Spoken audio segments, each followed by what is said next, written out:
Hello and welcome to Background Briefing, available 24/7 at backgroundbriefing.org. I'm Ian Masters, and today we'll look into a number of stories and issues in the news. We'll begin with the death of Jesse Jackson, a protege of Martin Luther King, who ran for the presidency in 1984 and 1988, and speak with his close friend for 40 years, who accompanied Reverend Jackson on peacekeeping and rescue missions to war-torn Yugoslavia and the Middle East. Joining us is Rabbi Stephen Jacobs, who has spent over 5 decades as an advocate on behalf of social change, spirituality, and civil rights, the founder of the Rabbi Stephen B. Jacobs Progressive Faith Foundation until his recent retirement. He also served as the spiritual leader of the temple called Tikva, a reform congregation he founded in 1984. Active in the anti-war and civil rights movements of the 1960s and 1970s, he has traveled internationally with Reverend Jesse Jackson to promote peace, justice, and global understanding in locations such as the former Yugoslavia and the Middle East. And he has worked to promote tolerance and cooperation amongst African American, Jewish, and Muslim communities in Los Angeles. Then we'll examine further evidence of what happens when Trump-friendly billionaires like Larry Ellison buy CBS and now try to buy Warner Brothers and CNN, and speak with Paul Farhi, who was a reporter for the Washington Post for 35 years covering business, presidential campaigns, and the news media. He left at the end of 2023 and has been a freelance writer contributing to The Atlantic, The Athletic, Neiman Reports, The Daily Beast, and the Columbia Journalism Review. We will discuss his article at The Washingtonian. Actually, the Washington Post layoffs were a bigger bloodbath than you thought, and CBS's censorship of Colbert, who was stopped from interviewing a Democratic candidate for Senate. Then finally, we'll speak with Sasha Abramsky, who writes regularly for The Nation and is the author of several books, including Inside Obama's Brain, Breadline USA, American Furies, The American Way of Poverty, and Chaos Comes Calling, the battle against the far-right takeover of small-town America. His latest book just out is American Carnage, How Trump, Musk, and Doge Butchered the U.S. Government. And we'll discuss his latest article at his column Authoritarian Watch at The Nation, The Republican Crackup Has Begun. And before we begin at the start of this new year, which will culminate in the fateful midterm elections in November, polls already indicate MAGA Republicans will lose the House and possibly the Senate. But we're up against a Trump-Miller presidency already drunk with power, and they will do anything to stay in power, having already demonstrated their contempt for the United States Constitution with Trump's January 6, 2001 coup attempt. They see over half of the country as their enemy and have a private army of loyal thugs ready to round up critics of the regime they label as communist lunatics.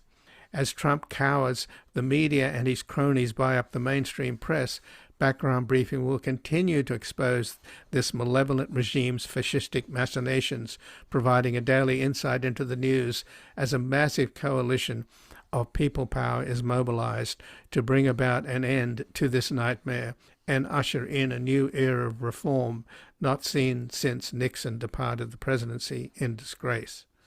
To help save America's 250-year-old democracy, we need all hands on deck, and you can make a tax-deductible donation to help us do our part at backgroundbriefing.org/donate or at publictruthmedia.org. And thank you. And joining us now is Rabbi Stephen Jacobs, who has spent over 5 decades as an advocate on behalf of social change, spirituality, and civil rights, the founder of the Rabbi Stephen B. Jacobs Progressive Faith Foundation until his recent retirement. He also serves as the spiritual leader of the temple called Tikva, a reform congregation he founded in 1984. Active in the anti-war and civil rights movements of the 1960s and 1970s, he traveled internationally with the Reverend Jesse Jackson to promote peace, justice, and global understanding in locations such as the former Yugoslavia and the Middle East, and he has worked to promote tolerance and cooperation amongst African Americans, Jewish, and Muslim communities in Los Angeles. Welcome to Background Briefing, Rabbi Stephen Jacobs. Thank you.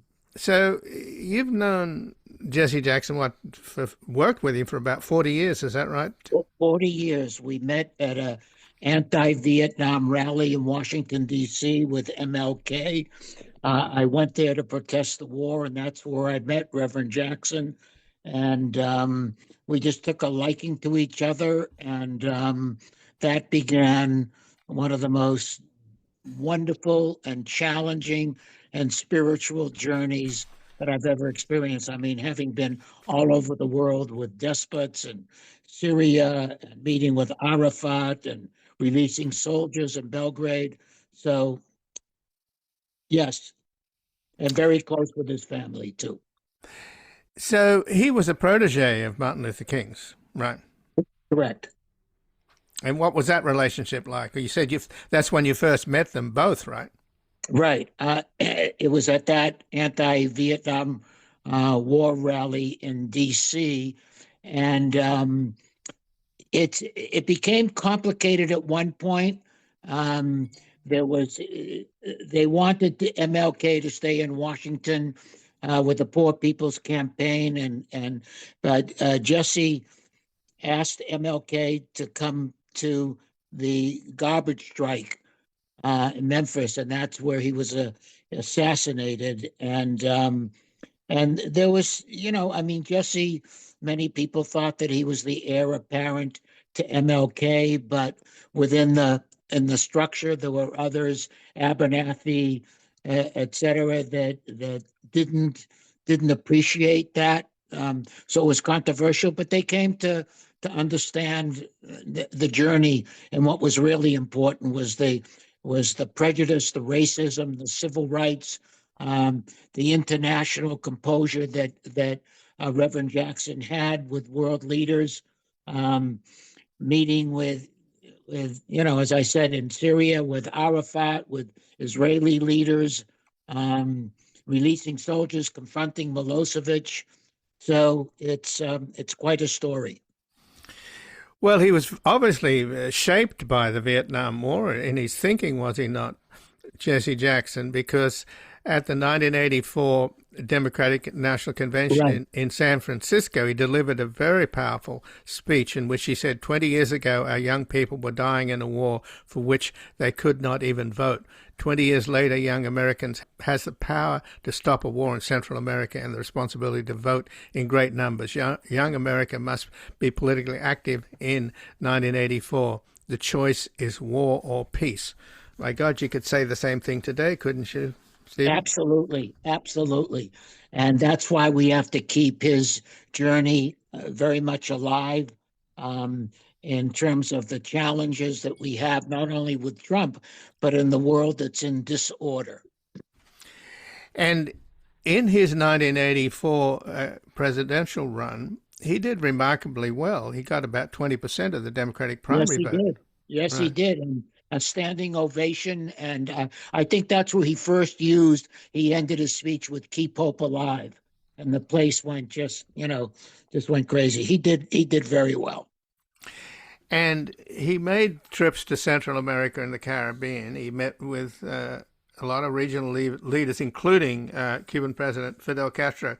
Were you on any of those earlier trips? Not on the trip to meet Castro, but basically our trips were in the Middle East, and I could go into detail about each of the places that we visited. I did not go on that trip, but we also did a lot of trips within the United States on the 25th anniversary of the murders of two Jews and a black, Goodman, Schwaney, and Cherney. He invited me to go to Philadelphia, Mississippi, and speak at the memorial of these three that were murdered because they wanted to get black voters registered. But he also worked against the apartheid regime in South Africa, which, of course, at the time, President Reagan was sympathetic to. Correct. And he also, in terms of the Middle East, he said that the first step for peace in the Middle East is for Black Americans, Arab Americans, and Jewish Americans to start talking here. So it sounds like you had a hand in that. Well, thank you. We had many, many discussions, and he was criticized. Some people, I mean, we may as well deal with this up front. Some people thought he was anti-Semitic when he made the remark about Town, but I know the background of that. He was critical at a time of Israel's leadership, and they called him anti-Semitic for that. If he was saying that today, he'd be praised. Well, on the trip that you took with him to Syria, where he freed a U.S. Navy airman, Lieutenant Right. Robert Goodman, who was shot down when there was a brief intervention on the part of Ronald Reagan, which involved the New Jersey battleship pounding the hills and also aircraft flying into Syria. And then later, of course, the Marines got blown up. But you also visited this Palestinian refugee camp. That's correct. Jaramana. And at that site, the Reverend Jackson told the Palestinian children, "Keep your dreams high. Don't let anyone break your spirit. You'll be free one day." Boy, that echoes through the ages, doesn't it? It's more pertinent today than ever before, of Palestinian rights, of the suffering in Israel. We've got to come to some type of balance where Palestinians have their rights, where Hamas does not control the suffering in Gaza. And he was right on the mark, years ago about that. And in 2024, he demanded a ceasefire in Gaza. So that's correct. He was still on the case. That's correct. Right. So let me just tell you, let me just go back to the meeting with Assad. We met with Assad twice, and I asked the president, I said, "You have young children." I said, "How do you feel?" This is when suicide bombings were going on. I said, "How do you feel about the world that they're growing up in?" And he looked at me and he said, "Rabbi," he says, "I don't want my children to grow up and become suicide, to become part of that right. what was happening."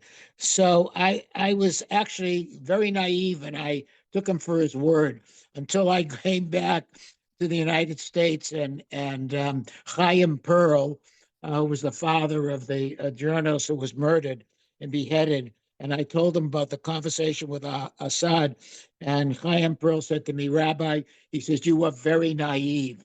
And I was like, whoa. And then when Assad was going through and the massive killings, I called Chaim Pearl back and I said, "I apologize. You were totally correct."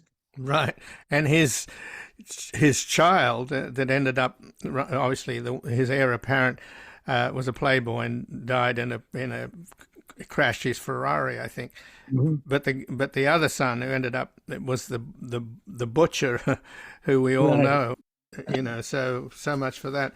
But I actually met with the Reverend Jackson in 1988 when he was campaigning at a church in Watts. There was a breakfast was served. It was a fabulous breakfast, I have to tell you. And then the local pastor made an incredibly powerful speech. And I thought to myself, how is Jesse Jackson going to top that? And boy, did he top it. He just I'll tell you who he was very close with, and I was very close with, Reverend James Lawson Jr. That's who it was, yeah. And James Lawson Jr. was the one who taught Martin Luther King the whole theory of nonviolence. And that was another great loss. Jim Lawson was one of the most amazing people on the face of the earth. And he and Jesse and he was, I must say how much I miss him. He was a big supporter of my wife, Betty. He was running for governor. And, I miss him. I miss Jesse, the people that we've shared a journey with. I was so privileged. If you had told me as a kid growing up in Boston, this is how my life would be, even though I was going to be a rabbi, I never would have believed you. So if I said something critical about Assad, this is interesting, because when we met 3 times with Arafat in his bombed out compound, I really had hopes that he might strike a deal, and he was very close to it with Clinton, except for the fact that Arafat knew that if he went through with this deal, he was going to get assassinated. That's when he sent his wife and money to Paris, and he wouldn't go through with the deal. Allegedly, he said to Bill Clinton later, he said, my biggest mistake was not going ahead with the peace plan in Middle East with Palestinians. I don't think I believe that, but I mean, it could have been. Right. Well, back to the '88 campaign again. It was impressive, really. When he won 11 statewide primaries, Right. and he got about 7 million votes, right? Yep. And again, then he made this incredible speech at the Democratic National Convention in Atlanta. Were you there for that? I wasn't at that. I had something else going on, but I was so aware of what was going on. Now, I was at the '88, not the '84. Right. So tell me about just as a personal level. Here you are, a rabbi, and he's a Christian minister. What was the spiritual glue that was a part of your friendship? We trusted each other. He did not have a lot of rabbis in his life, going back to when we first met in 1968. And I was this kind of young Turk, and he took a liking to me, and that began the relationship. And we shared, family. We traveled all over the world. The stories about getting the soldiers released in Belgrade in Yugoslavia, meeting with another Hitler, with Milosevic, of which the Jewish community tried to prevent me from going on that trip because they were scared that I would be seen with another Hitler. But Jesse was resolved. And when finally Milosevic did release the three soldiers, we were coming back on the bus and taking the soldiers with us and flying to Germany where the soldiers would be taken care of medically, etc. I never forget that he broke the tension when we got on the bus, and he told me the story about Muhammad Ali that I've never forgotten. Whether it's apocryphal or not, I don't know. But Jesse told me this story that Muhammad Ali was in a non-title fight and was knocked down in the 8th round, and he was bleeding. And he went to his corner, and his team said, "You're not going back out. You're bleeding. This is not a title fight. There's nothing to lose here." And he looked at them and he wiped the blood from his face, and he went out in the next round and he knocked out his opponent. And then afterwards, he was asked, Jesse's telling me the story, Muhammad Ali was asked, why did he defy his corner and come out and fight and come back to fight? And he looked at him and he said, at the interview, and he said, the ground is no place for a champion. That's how I knew Jesse Jackson from the get-go. The ground was never a place for a champion. So you're just referring to freeing American soldiers who were captured by Milosevic in Yugoslavia and meeting with a mini Hitler. I guess, is that the point? And I'm sure you got a lot of flack from meeting with both Milosevic. I got it from the Jewish community. Really was set against my going. We were in Washington. Madeleine Albright tried to prevent us from going. She didn't feel that an NGO should go and meet with Milosevic instead of her going. So we were holed up in Washington, D.C. for a week before we could leave and go. And the Jewish community just felt strongly.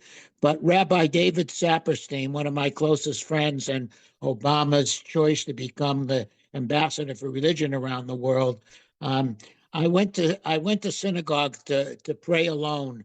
And one of the tenets in our tradition is to free the captives. When I read that in our prayers, I said, I don't care, what the Jewish community leadership was saying, and I understood it, trying to prevent me to go to meet with Milosevic. But I said, freeing the captives is of utmost value. And Rabbi Saperstein was the one person, was my dear friend. He said, Stephen, you need to go and you just need to be careful. But tell us about his sort of internal thinking here, because our foreign policy is so dysfunctional because we never talk to enemies, and we think that by talking to an enemy somehow you're rewarding them. But clearly, Jesse Jackson felt the opposite, right? If people had listened to him way back when, he was a great advocate of Venezuela. It was the closest place to the United States that had oil and gas, and he felt that we ought to enter into a negotiation with Venezuela, and that was lost. I mean, that goes back to show you his insights and a perseverance that what the United States could do in terms of foreign policy and still be beneficial to America. So just in closing, Rabbi Stephen Jacobs, I guess there is a case to be made that Jesse Jackson paved the way for Barack Obama. What do you think? I think very much he paved. Barack Obama was definitely moved by Jesse's journey and what could happen in the Black community and the non-Black community in America. Absolutely. He was the model for Obama getting into the race. So just in closing, is there an heir to Jesse Jackson out there? Well, I think Al Sharpton wants to be. I don't think that he's the heir, but he certainly is a voice. And I don't think there's an heir right now to Jesse Jackson. The world is just in turmoil. It's a good question. I don't, aside from Al Sharpton, who, is a leader in these matters, there's nobody like Jesse Jackson, but that doesn't mean to somebody that somebody may not emerge in this, in these most crucial times about, where America is going, what we can do in terms of bringing people together, and Jews and Blacks, Muslims, Asians. Jesse was the model for that. And he also got very involved with the Muslim community very early on. On our trip to Milosevic, he brought one of my best friends, Dr. Nazir Kasha, joined us as a leading Muslim, and he confronted Milosevic. So they say prophets don't arise so quickly, but I'm very hopeful that combined leadership can give us, as he said, to keep hope alive. Well, Rabbi Stephen Jacobs, I thank you so much for joining us here today. Thank you. Appreciate you. And again, I've been speaking with Rabbi Stephen Jacobs, who has spent over 5 decades as an advocate on behalf of social change, spirituality, and civil rights, the founder of the Rabbi Stephen B. Jacobs Progressive Faith Foundation until his recent retirement. He also served as a spiritual leader of the temple called Tikva, a Reform congregation he founded in 1984, and active in the anti-war and civil rights movements of the 1960s and 1970s. He traveled internationally with the Reverend Jesse Jackson to promote peace, justice, and global understandings in locations such as the former Yugoslavia and the Middle East. And he has worked to promote tolerance and cooperation amongst African-American, Jewish, and Muslim communities in Los Angeles. We're going to take a brief station break and back examining further evidence of what happens when Trump-friendly billionaires like Larry Ellison buy CBS and now try to buy Warner Brothers and CNN. I'm a child. Yes, I am.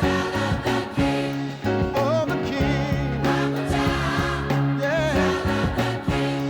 With Jesus, my Savior. Oh, with Jesus. Yeah. I'm a child. Yes, I am. Welcome back. I'm Ian Masters, and this is Background Briefing, available 24/7 at backgroundbriefing.org. And joining us now is Paul Farhi, who was a reporter for The Washington Post for 35 years, covering business, presidential campaigns, and the news media. He left at the end of 2023 and has been a freelance writer, contributing to The Atlantic, The Athletic, Neiman Reports, The Daily Beast, and Columbia Journalism Review. And he has an article at the Washingtonian. Actually, the Washington Post layoffs were a bigger bloodbath than you thought. Welcome to Background Briefing, Paul Farhi. Thank you, Ian. Well, thanks for joining us. And you have, in your article, pointed out that most of the reporting about the bloodbath at the Washington Post said that a third of the reporters were laid off. But it looks like more than a half were laid off, or at least a half. Yes, I think the number is actually closer to half than certainly a third. When you add up the union-covered individuals, employees, and the non-union individuals, some of whom were on contract, it adds up to about 350, 375 even, and that represents about 47% of the newsroom. So the initial reporting said 1/3. It might be 1/3 of the company, but it disproportionately fell on the newsroom, which made it about half. And when you think about it logically, from my experience, certainly it makes sense when you're getting rid of the sports section and half of the foreign bureaus and the book section, et cetera. It looks like about half. Well, among the foreign bureaus that they got rid of was the bureau in Kyiv. Hadn't they noticed that there's a war going on there? You know, I look at the schedule of those that have been dismissed or laid off, and I cannot for the life of me understand it. The Jerusalem Bureau, the Kyiv Bureau, as you mentioned, these are the biggest foreign international stories going, and yet there they went, according to the Washington Post. The idea that the Washington Post would not cover the Middle East in the way it has for at least a couple of generations, to me, is just mind-boggling and quite depressing. So what do you think's going on with Bezos? Because he got a lot of kudos for buying the Post in the first place. And I'm just wondering whether, since his ostentatious marriage, and the first thing that he and his bride did was they set up a foundation to give grants, and they gave $100 million to Dolly Parton, who really didn't need the money. And then they had that lavish wedding in Italy, whether he thought he'd get good coverage or, I mean, 2 points, I guess. One, did he think he was going to get good coverage? And since it didn't happen, the whole project has turned sour. Or two, the money that he gave to Dolly Parton could have paid a lot of Washington Post salaries. Well, first of all, I don't think he cares one way or the other about good publicity or bad publicity. He's so fantastically rich that he doesn't have to care about that. And I'll just say, from the facts of the last 5 years, something has changed at the Washington Post and something has changed at Jeff Bezos. And what changed at the Washington Post is, after about 6 years of profitability, the Post started to lose money. This would be about 2021, started to lose subscriptions. It was in great need of Jeff Bezos's input and his real business expertise, and he really didn't provide it. And in the last year plus, something else happened, which was the second term of Donald Trump, and that was a major factor, I believe, in Jeff Bezos' thinking about the Washington Post. And everything that he has done publicly, absent the wedding, of course, but everything that he has done business-wise lines up with the idea that what he wanted to do was make the Post less of an irritant, less of a troublesome publication for him insofar as his other business go, and that is to say Amazon and Blue Origin, his rocket company, which could have been subject to a lot of trouble under a second Donald Trump presidency. And so he started to do things that created a less troublesome and smaller Washington Post, and do things to make Donald Trump happier with Jeff Bezos. So, you know, he decides that we're not going to endorse a presidential candidate 11 days before the election. He decides that he's going to change the editorial page to a more right-wing, civil libertarian focus that really doesn't criticize Trump very much. He gives $1 million to Trump's inaugural. He shows up at the inaugural. He spends, or Amazon spends, $75 million on a Melania documentary, on and on and on, all of which looks like trying to curry favor with Donald Trump. I guess on some cynical level, it makes sense if you're trying to protect your much larger business interests, but it's not good for the Washington Post. And I think the Washington Post is the victim of that strategy. So just to broaden this conversation out a bit, Paul, I guess Bezos is probably like the third richest guy in America. The second richest guy in America is Larry Ellison, and the richest guy in America is Elon Musk. All of them have bought media properties. I mean, X, or formerly Twitter, is clearly an in-kind donation to the Republicans in the far right, the kind of garbage that they put out. And then you've got Ellison having bought CBS, and I want to talk to you about the latest scandal there with Colbert. But he's also making a final offer to Warner Brothers to get CNN, which Trump apparently has talked to him about. Larry Ellison has apparently promised Trump that he would fire some of the anchors that Trump doesn't like. So this is clearly a billionaire takeover of the media, isn't it? And it could get worse if Ellison ends up, along with his Nepo baby son, end up with not just the CBS, but with CNN as well. Well, I wouldn't call it a billionaire takeover of the media, because the media is quite large and pretty diverse in America. But I would call it a billionaire takeover of some of the media. And I'd also say that it is the president's involvement, which is really ultimately the new thing. Rich people have owned media properties for, dozens of years, decades, generations, et cetera. But what's new is the direct involvement of the president. And I wrote something several months ago about how Viktor Orban in Hungary has done something that Donald Trump is doing in America, which is to manipulate the deals, the big deals, to his advantage. That is to say, the big media deals. So Trump gets involved in suing CBS, gets a settlement. He gets a settlement out of ABC, Disney.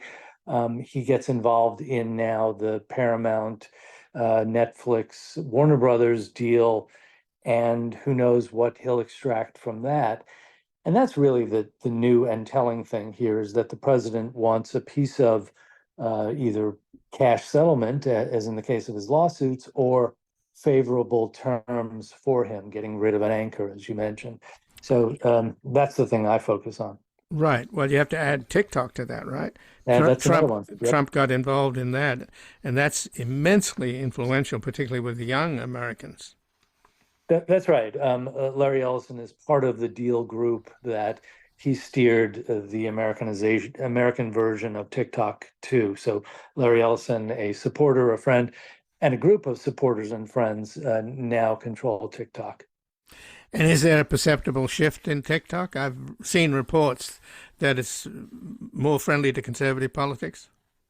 Well, I think the real telling thing is what it's not. It's not anti-Trump, and it hasn't become, noticeably anti-Trump. So that's a win for the president. It doesn't have to be noticeably more Trump. And, let's face it, businessmen are in this for profit. They're not in it necessarily for politics. And I think that's the upshot of this. Right, but have we gone from being worried about the Chinese communists influencing our kids to Trump influencing our kids? Well, we'll see. Right, but let's talk a little then about Colbert's being denied a guest on his program by CBS lawyers. He wanted to talk to the young Democrat who's running for the Senate in Texas. Also was told not to talk about it. So instead he goes on the air and talks about what he wasn't supposed to talk about and plays the interview that he wasn't able to play on CBS on YouTube. But this is in a string of, I guess, scandals or whatever you want to call them, that have resulted in the new person that David Ellison put in there, Barry Weiss. He paid her a lot of money as well. What does he think is the future of CBS, given its storied past with Edward R. Murrow and Walter Cronkite, etc.? Well, I think you're conflating a couple of things there, and just to unknot them, maybe it doesn't make that much difference, but it is technically the case. This is not Barry Weiss. Barry Weiss runs CBS News. CBS News has nothing to do with Colbert. This is CBS corporate, and ultimately Larry or David Ellison. That's the direct report here. And let's also clarify what's going on. Colbert wanted to have James Tallarico, a Senate candidate in Texas on. We haven't even gotten to the primaries yet. There was concern that having him on would trigger the equal time rules, meaning he would have to have Colbert would have to have his opponents on. That's something new out of the FCC, looking over the shoulder of broadcasters and saying if you put on a political candidate, you have to give equal time if you're running a talk show like Colbert. To also clarify further, CBS said this could trigger the equal time rule under the new regime that the FCC is pushing. It isn't that it's a violation, but here are a couple of options to avoid this.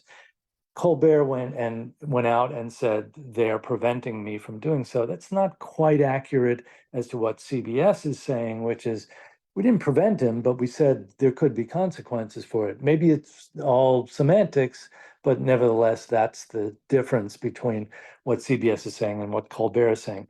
Let me point out one other thing. Colbert is effectively dead man walking at CBS. His show is going to go off the air in May. Therefore, I don't think he's too concerned about making his bosses happy with him at this point. I don't think he's doing it necessarily only to provoke. I respect him a lot for doing what he's doing, but nevertheless, he's emboldened by the fact that he's not going to have any relationship with CBS after May. But just in closing, Paul, it's a little Orwellian, isn't it, to think that you have to give equal time to Democratic jokes and Republican jokes? Well, yes, in some sense. Of course, there's something called the news exemption. If you run a news program, you can have on anybody you want under the guise of news. The gray area are these talk shows, Kimmel, Colbert, Jimmy Fallon, etc. The View. This is the area. If they do it, do they get a news exemption? The FCC is saying no. What the FCC isn't saying, what's interesting, is what about conservative talk radio? There's lots and lots of talk radio shows in which they have political candidates, i.e. conservative political candidates on. Are they subject to the same rules as Colbert and Kimmel? That's sort of the hypocrisy here, and that's the thing that bears watching. Right. Well, I tell you, every time I drive up to North to see my daughter and grandkids, I go through the middle of the country, and all you hear is right-wing talk radio. I mean, and that's just California, which is on the left of the dial. Imagine what the rest of the country is hearing. Sure. There's every city, every region has its popular conservative radio hosts. There are national hosts. They're very concerned that they're going to be subject to this equal time. You have on the local, candidate for mayor or governor or Senate or House who's a conservative. You therefore have to give equal time to the Democratic candidate, and I think they're very concerned about that. This bears a lot of watching. The FCC's chairman, Brendan Carr, has been a Trump, ally and has pushed a lot of policies that are favorable to Trump and to conservatives. He may have, painted himself into a bit of a corner on this one. Well, Paul Farhi, I thank you very much for joining us here today. Thanks for having me. And again, I've been speaking with Paul Farhi, who was a reporter for the Washington Post for 35 years, covering business, presidential campaigns, and the news media. He left at the end of 2023 and has been a freelance writer contributing to The Atlantic, The Athletic, Neiman Reports, The Daily Beast, and the Columbia Journalism Review. And he has an article at the Washingtonian. Actually, the Washington Post layoffs were a bigger bloodbath than you thought. We're going to take a brief station break and back looking into the Republican Crackup that has begun. Who wants yesterday's papers? Who wants yesterday's gun? Who wants yesterday's papers? Nobody in the world. I'm living a life of constant change. Every day means a ton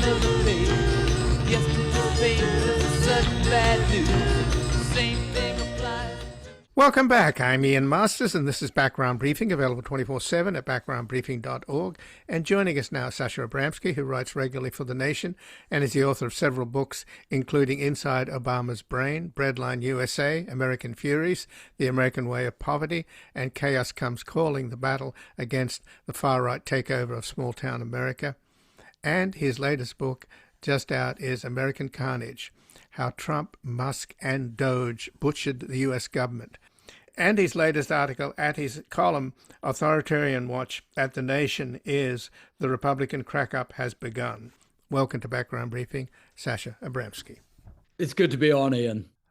Well, thanks for joining us, Sasha. And given that you've got an obvious rivalry there between the Secretary of State and National Security Advisor Marco Rubio and J.D. Vance, already as the crack-up of Trump becomes more and more apparent, what do you think is the best way out of this mess for America and for, I guess, by extension, the Democratic Party? Well, you know, one of the things I was looking at in my article in my Authoritarian Watch column is that Trump is a transitory figure. Trump, takes all the oxygen out of the air at the moment. And because of that, we kind of assume he's going to be omnipresent forever. But Trump's nearly 80-year-old man. He's not in terribly good health. Like every other human being on earth, he is mortal. And at some point, the Trump era will go into the post-Trump era. And what fascinates me is what will happen to the MAGA coalition at that point. Because the MAGA coalition is inherently incoherent. It brings in evangelical Christians. It brings in gun enthusiasts. It brings in people who are deeply authoritarian and want nothing more than to sort of strong arm the rest of the world, but it also brings in libertarians. And it's this inherently improbable coalition that Trump, through a very skillful act of demagoguery, essentially, has managed to carve together. And he's managed to hold that in place for the last decade. Post-Trump, all of those different elements of MAGA will start going in their own directions. So you'll have the America Firsters, you'll have the neocons who are trying to sort of vaguely recreate America's pre-Trump place in the world. You're going to have all of these different things that are vying for attention in MAGA land. And my scenario is this is increasingly incoherent, that you're already seeing parts of it disintegrate. You're seeing parts of the MAGA movement say, look, I can't stomach what ICE is doing on the streets of American cities. You're seeing other parts of the MAGA movement saying, well, the Epstein files are really, really disturbing. We need to take a second look at the people in those files. And gradually, people are peeling away from the movement. And that's what's sort of really interesting to me, is that Trump wants this image of invincibility, but actually beneath the strongman image, he's kind of a weak old man who's increasingly incapable of holding his movement together. But the coalition that you just described, Sasha, since it's cracking up, it seems that what Trump is doing is his reflex is to go back to the core of the worst part of his coalition, the hardest, most virulent supporters, and that are the sort of white nationalists, neo-Nazis, etc. I mean, showing a video of the Obamas as apes, and then just today on the death of Jesse Jackson, Trump takes a cheap shot at Obama. Do you think that that's what's happening? That he's retreating into the ugliest part of MAGA? I tend to think that when people get very old and very mentally frail, they retreat into the core parts of their personality. And I think what we're seeing with Trump is the core part of his personality is he's a nasty, intolerant, racist, bigoted old man. And he's holding his coalition together through the racism and through the bigotry.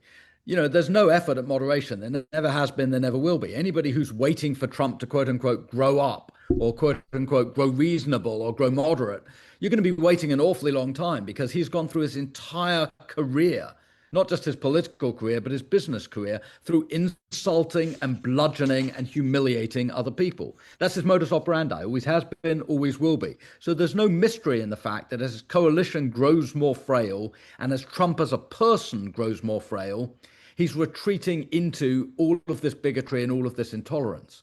And we're going to see this again and again and again. You know, this is a man with no filter, no ability to moderate. If he can go the low route, he will go the low route. So there's no mystery to that. The far more interesting question is, what does the rest of the country think and do about that? Are we going to be just sitting back for the next 3 years as our dignity is time and again trampled on by Donald Trump? Or are we going to find ways to push back non-violently and effectively, as the people in Minneapolis did again and again and again over the last few months? And we saw this in the end with the Border Patrol and ICE saying, look, we're withdrawing. And of course, they couched it in all this language. Tom Homan did this absurd press conference and said, well, we're withdrawing because we met our goals and we did what we said we'd do. That's absolute nonsense. They're withdrawing from Minneapolis because by the tens of thousands, people in Minnesota said, not in our name. And they came out onto the streets and they resisted nonviolently, even when ICE was firing weapons at them, even when ICE was pepper spraying them and tear gassing them. That's an extraordinary lesson for what America at its best can do when it counters the kind of authoritarianism that Trump is now peddling. Well, when you talk about the rest of us, what kind of percentage, in other words, what is his core support that he's retreating into, the hardcore white nationalist neo-Nazis, versus the rest of it? It has to be a minority, right? It's never been a majority in this country. It was never a majority in 2016 when Trump first got elected. It wasn't a majority in 2024 when he got re-elected again. Trump has won through threading the needle. He's won basically by bringing all these disparate elements of the coalition into a package and convincing enough moderates to ignore all the unsavory aspects of his personality and of his politics. But the core MAGA base, you may be looking at 20%. I mean, that's what you look at in Europe when you look at fascist parties. They get 20 to 25%. You may be looking at half of the Republican Party who actively supports this kind of MAGA agenda and sides with the rhetoric that Steve Miller or Steve Bannon or Donald Trump are peddling. Most people in this country don't want concentration camps. Most people in this country don't want us to destroy our environment. Most people in this country don't want young women persecuted and prosecuted for having reproductive health care. And most people in this country absolutely do not want political prosecutions, as Trump has tried to launch against James Comey, against various senators and Congress members, against members of the military who've opposed him. There is no public support for that kind of politics. And I think when you saw Attorney General Pam Bondi being raked across the coals, not just by Democrats, but also by Republicans in Congress last week, you're beginning to see a pushback, a very visible pushback against all of the sycophancy and all of the irrationality and all of the cruelty of the Trump administration today. Well, Sasha, when you describe his minority, and it's a shrinking minority, my response is, well, what's wrong with the rest of us? I mean, are we getting our act together? You seem to be indicating that maybe what happened in Minnesota and Minneapolis is a kind of watershed event where the opposition is now coalescing. In other words, do you think those people in Minneapolis basically showed us the way? Absolutely. And I really do think you can't overestimate the importance of Minneapolis, because what happened in Minneapolis was ICE showed its true face. And its true face was nothing to do with law enforcement, nothing to do with, creating a reasonable immigration policy. ICE's true face was intimidation. It was the jackboot. It was the iron fist. And that was shown on national TV hour upon hour, day upon day, week upon week. And the public saw people being literally executed in broad daylight. When Renee Good was shot in the face, that was an execution. When Alex Pretty was beaten senseless by more than half a dozen ICE agents, and then when he's lying on the ground, shot multiple times in the back, that was the activity not of a law enforcement agency, but of a death squad. And everybody in America could see that. I got off an airplane after the Alex Pretty shooting, and everybody was checking their cell phones when the plane landed. And everybody was horrified. I can't imagine everybody on that airplane was a Democrat. I assume a large number of them were Republicans. But everybody on that airplane was looking at their cell phones, looking at the video imagery of Alex Pretty being assassinated, and thinking to themselves, I imagine, is that the America that we want to live in? And so I think that it was a watershed moment. And I also think that it's where the anti-authoritarians have gotten their sea legs. I think for the first year, Trump's speed was so extraordinary. It was one executive order after another. It was one patently illegal, patently unconstitutional action after another. It was one extraordinarily inflammatory comment after another. And I think progressives got overwhelmed. And now I think progressives are looking around and they're realizing America is with them, not with Trump. And Trump's increasingly beleaguered. It doesn't mean he's not dangerous. It doesn't mean he's not got authoritarian instincts. And it doesn't mean he's not going to do tremendous damage with the power that he has. But it does mean he's lost the narrative. And it does mean the American people are not with him on this journey. And I think you can't overestimate the importance of that. So tactically, is it better that we have a deteriorating despot, wannabe mob boss, whatever, however you want to describe this disgraceful excuse for a human being that's become the American president, not just once but twice? Is it better to have him deteriorate in the office as opposed to the 25th Amendment getting rid of him finally because he's so manifestly mentally and physically ill? That would give J.D. Vance on-the-job training and give him an advantage.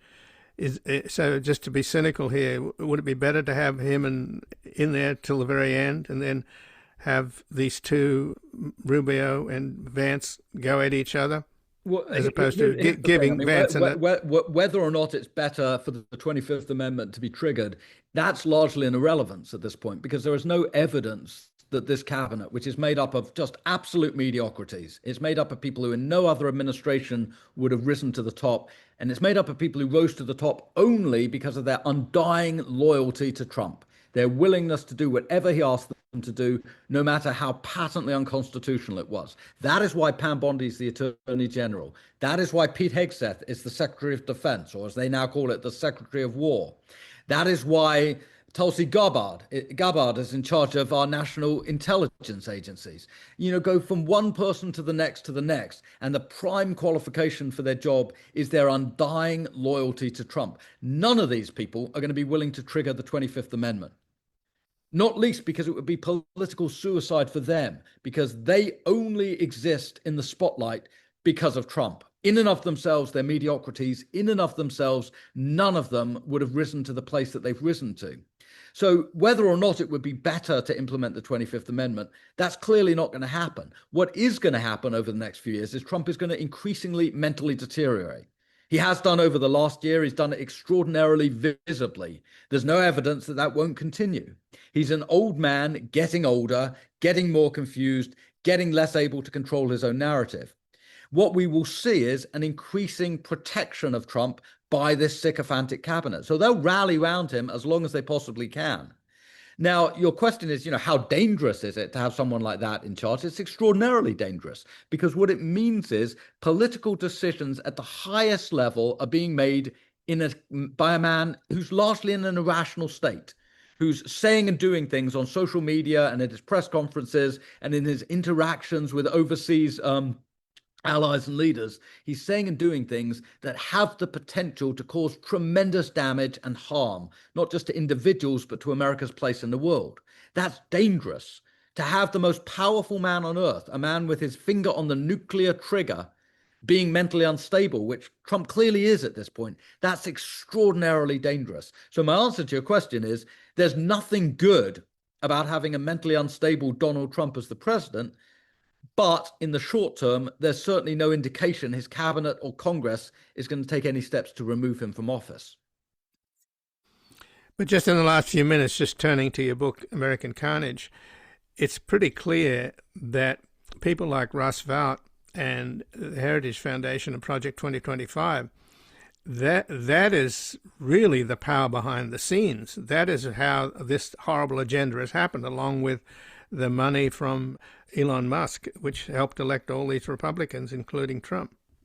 Yeah, look, my book, American Carnage, is on the Doge purges and what happened to hundreds of thousands of federal workers in the early part of 2025 when Elon Musk comes in to head this sort of fictive department that was never congressionally approved.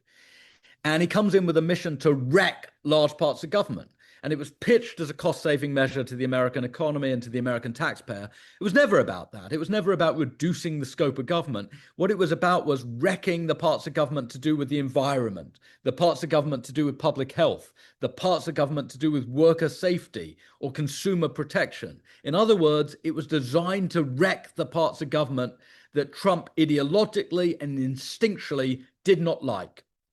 And if you add into the mix Elon Musk's absolute aversion to overseas aid, to any assistance to foreigners in poorer countries, then you get the attack on the USAID and the dismantling of this infrastructure of medical assistance that had been in place all over the world since John Kennedy's presidency. And when I was reporting in January, February for The Nation and other magazines, I was meeting federal workers who were on the wrong end of the purge, people who were being told at 2 o'clock that afternoon, you're fired as of 5 o'clock, people who were being told you've had poor performance reviews, even though they hadn't had poor performance reviews, but it was an easy way for the Doge hirings, the Doge young men, the tech bros with the computers who went in and hacked government. It was an easy way for them to fire large numbers of people at speed. And I started reporting and interviewing, and I found nearly a dozen. I found 11 federal workers across 8 agencies who were willing to talk to me. And I told their stories over 6 months as their lives were absolutely upended, as they were humiliated and ridiculed and labeled enemies of the people by Donald Trump and by Elon Musk and by Russell Vogt and the other ideologues who came out of Heritage and wrote Project 2025. And the result is this book, American Carnage. And it's a slim book. It's about 170 pages, but it tells the story of Trump and Musk's assault on basic government functions. And it tells the stories of the men and women, the public civil servants who were at the wrong end of Elon Musk's chainsaw. And that's the story I tell in American Carnage. But given that Russell Vogt is still there, I mean, I'm not trying to assign blame. They're all horrible, I know. But he feels like he's more effective than Trump. I mean, Trump is an agent of chaos. I think in some ways that's absolutely right. Russell Vogt is an extraordinarily smart human being. He happens to be an extremely right-wing ideologue who dislikes vast parts of the federal government. But he's very, very intelligent, very meticulous. And he and his colleagues in Project 2025 spent years looking at the nitty-gritty of how the US government functioned and looking for legal loopholes that they could exploit to go in and break down government agencies they didn't like. And Vogt then became one of the most senior members of the cabinet. He's at the Office of Management and Budget. He's basically in control of government personnel throughout the civilian federal workforce, which gives him an immense amount of power to go in with a wrecking ball and at speed break down agencies and departments that he doesn't like, that don't fit his ideological agenda. And so in that way, when you're talking about the hiring and firing, he may be more powerful than Donald Trump. I mean, Donald Trump, certainly when it comes to individual Department of Justice personnel he doesn't like, has been far from shy about firing people. When it comes to ombudsmen that he doesn't like, monitors, he's been far from shy about firing those. But when you're talking about tens and then hundreds of thousands of low-level civil servants, that is probably far more Russell Vogt than it is Donald J. Trump. And Vogt has his fingerprints over the latest move to undercut the basis of all efforts to deal with global warming. And that will be a lasting wound that not just this country will endure, but the planet will. I mean, this is an extraordinary and irrationalist stream within the MAGA movement. It's this idea that any acceptance of climate change is somehow weak or somehow woke or somehow anti-American. And so the result is this dismantling of any government agency that in any way, shape or form gathers data on climate. It's a dismantling of any database kept by the government that has anything to do with climate change. It's a dismantling of the grant infrastructure that helps support university research into climate change. And above all, it's a dismantling of regulations, both domestic and international, that can rein in the amount of CO2 and methane that we pump into the air every year. And you saw this last week. Basically, we scrapped any and every action that the EPA can take to regulate emissions, to regulate how much cars can emit, to regulate how much power stations can emit. All of that is now scrapped. The tax credits that are being used for electric vehicles, they're being attacked. Solar energy, wind energy, They're being attacked and their projects are being scrapped by the federal government. This is a full court effort to roll America back to complete and utter reliance on the fossil fuel industry. It's absolutely regressive. It's going to have devastating impacts for the environment domestically and internationally. And it's going to cost many, many thousands of Americans over the next decades their lives when they will die prematurely due to increased pollution. Don't take my word for it. I'm not the scientist here. Take the scientist's word for it. All the research that is out there says when you let coal stations pollute as much as they want to pollute, you increase the number of lung cancer and other lung diseases. When you allow the climate to go up, the temperature to go up in the way that Trump is perfectly happy letting the temperatures go up, you increase heat-related deaths every summer. You increase extreme weather-related deaths every summer. These are the consequences that we're going to be paying over the coming decades because of Trump, Russell Vogt, and all the others' ideological antipathy to anything to do with studying and limiting climate change. It's a catastrophe. Well, Sasha Abramsky, I thank you very much for joining us here today. It's always my pleasure, Ian. Thank you so much. And again, I've been speaking with Sasha Abramsky, who writes regularly for The Nation and is the author of several books, including Inside Obama's Brain, Breadline USA, American Furies, The American Way of Poverty, and Chaos Comes Calling, The Battle Against a Far-Right Takeover of Small-Town America. And his latest book just out is American Carnage, How Trump, Musk, and Doge Butchered the U.S. Government. And his latest article at his column, Authoritarian Watch at The Nation, is The Republican Crackup Has Begun. And this has been Background Briefing. I'm Ian Masters, and I'd like to thank producers Graham Fitzgibbon, Asher Price, and Sasha Linden-Cohen. If you missed any of today's program and would like to explore our vast archives, you can find us at backgroundbriefing.org, where we include extended interviews, searchable by topic, and have made it easier for you to sign up for daily email updates and provide links to resources, articles, and books discussed on the program. Also, you can find links there to subscribe wherever you get your podcasts, and we highly encourage your ratings and reviews on these platforms. Find us on Twitter, Blue Sky, and Facebook at Ian Masters Media, and our new social media manager, Luke Susswood, is also posting highlights from the show on YouTube, TikTok, and Instagram at Ian Masters Media. So please do help us reach more listeners by sharing this program with friends, family, and colleagues. And to help sustain this program into the future and ensure it remains free to all, please take a moment to support us by going to backgroundbriefing.org/donate and/or at publictruthmedia.org, where your tax-deductible donations, large and small, keep us broadcasting. And I'll be back tomorrow with another Background Briefing at backgroundbriefing.org. Bye for now. By 9:30.